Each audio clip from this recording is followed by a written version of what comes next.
Now at 11, Channel 3 is your vaccine authority, and tonight we are taking a closer look at the vaccine rollout right here in Connecticut. The age-based rollout has opened the door for healthy people in their 50s to get their dose before an at-risk 20-year-old. Channel 3 Eyewitness News reporter Matthew Campbell is joining us now live.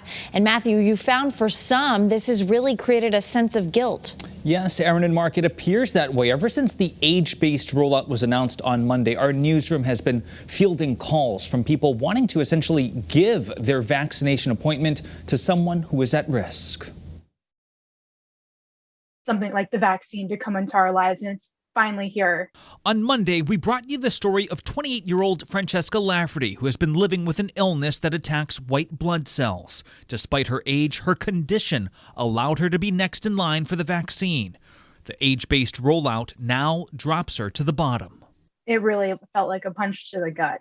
All week, Eyewitness News has introduced you to people who suddenly found themselves bumped because of the new rollout. Their stories tugged on the heartstrings of so many. We can say that because all week we've fielded call after call from people wanting to give their vaccine appointment to someone in the high-risk category. I worry about other people who have disabilities, who have like the other illnesses, and they're very immune compromised.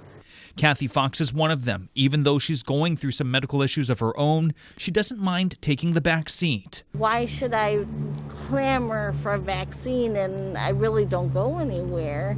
So we asked the governor's team if people could gift their appointments to someone else. The answer is no. The eligibility is not transferable to other people. Josh Jabal, the chief operating officer for the state, explains shifting from the CDC recommendations made the rollout more equitable. That correlation with age is true for all races and ethnicities. It also helps us avoid a very complicated eligibility process we would have needed that would frankly have made it more confusing and hard for people who don't have a lot of resources to figure out how to get appointments and how to get to the front of the line.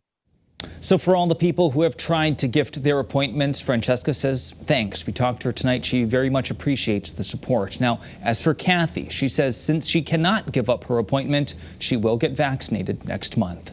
Live here in studio, Matthew Campbell, Channel 3 News.